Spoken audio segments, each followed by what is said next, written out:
Good afternoon, Bears. Happy Monday. I'm your host, Gabby Lopez, and welcome to The Gabby Show.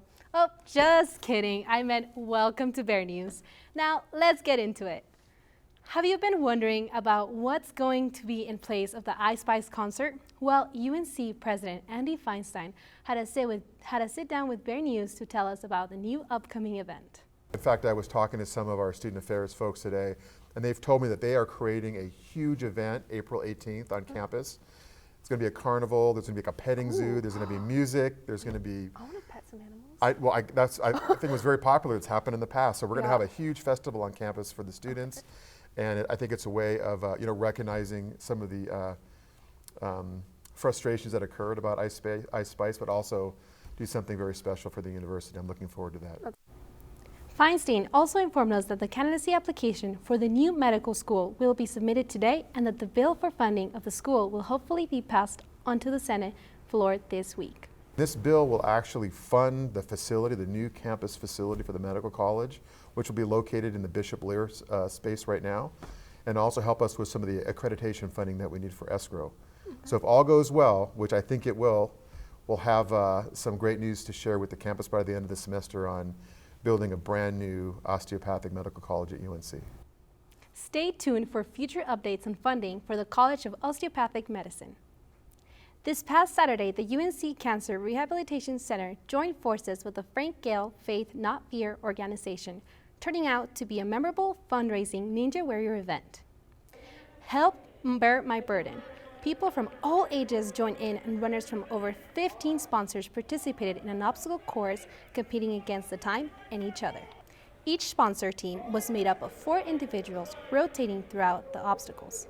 Some of the courses included a football toss, a balance beam, cycling, climbing, and a basketball throw.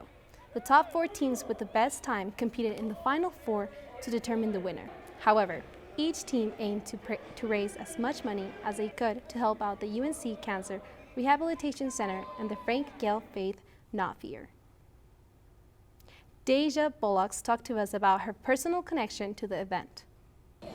This event is really personal to me. It's a cancer event that they're trying to help raise money for the Cancer Resource Center here, and so it's important to me. My mom had breast cancer last year, and she was really tough. She was able to beat cancer, and so anytime that I can help out in any type of way as it relates to being a resource, playing music, creating funding, or just allowing people to come and donate their time, their money to this event is something that I'm really passionate about. Kay Firestone, the widowed wife of Frank Gale, shared her passion with us. So this event is a dream and hard work of everyone that started at UNC Cancer Rehab years ago. It was 28 years of developing cancer patients that were struggling with fatigue and loss of muscle and all the brutal stuff that cancer does to a person. And as people start overcoming their challenges, that was part of my husband's dream. He was always positive, and this was kind of the event of UNC Cancer Rehab, was to get all of the cancer survivors together and do something fun and positive and help raise money for UNC Cancer Rehab. So it's all of us. We'll have more on this story on Bear News Friday. Now, this past weekend, over in sunny California, 3 Bears shattered records at the Aztec Track and Field Invitational hosted by San Diego State University. Senior Jesse Hayward broke the outdoor men's 800-meter record for the second time in his career, passing the line with a time of 1 minute and 49.73 seconds. Fun fact, he also holds the record for the indoor men's 800-meter. Fresh off winning the Indoor Big Sky Men's Most Valuable Athlete Award, sophomore Jerome Campbell secured the outdoor men's 110-meter hurdles record with a time of 13.71 seconds. And last but not least, freshman Alexia Austin broke the outdoor women's 100-meter hurdle record. Despite this being her first collegiate season, Austin now holds 2 UNC records as she broke the indoor women's 60-meter hurdles record earlier this year. The men's and women's track and field team look to continue their success this upcoming weekend at the Jack Christensen Invitational at Colorado State. Now, I don't know about y'all, but it's really cold out today and compared to last week. Sam, how's the weather looking for the rest of the week? Please tell me it'll be sunny and warm.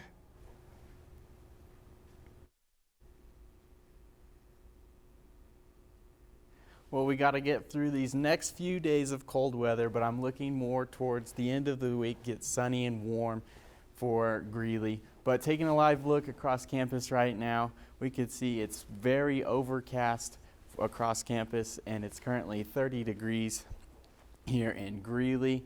But we're going to head on over to our weekly watch out, as we're expecting today is our coldest day today. As we are expecting northerly winds coming through, but we'll be back to normal by Thursday. And as we look at our forecasted highs for the day today, Greeley has a high of 35 degrees, and it is 30s all around Colorado. And as we look towards tomorrow's morning low, it's going to be pretty chilly getting towards tomorrow. There we go. 30s all around Colorado. As we look towards tomorrow, it's going to be really chilly, so please dress accordingly as you head on out to class, as Greeley's morning low will be 16 degrees here, 20 down in Denver. But we'll warm back up, looking to our highs towards tomorrow, getting back into the 40s as we're on this very slow climb. I'll show you the highs for the next 5 days as we're starting from the bottom, and now we're there by the end of the week, as even getting above our average of 62 degrees for Thursday and Friday. But let's show you how everything else is looking for the end of the week this week, or for the rest of the week this week, as we are cloudy today, but that sun will start to come back tomorrow and and towards the middle of the week, and warming back up, as I said, shaping up to be a pretty good weekend on the way. We'll head back to the desk with Gabby. Thanks, Sam. Do you have an interest in earth science? The Earth Science Club aims to explore what makes our planet such a beautiful and fascinating place. Its goal is to help students find passion and excitement in Earth's natural systems.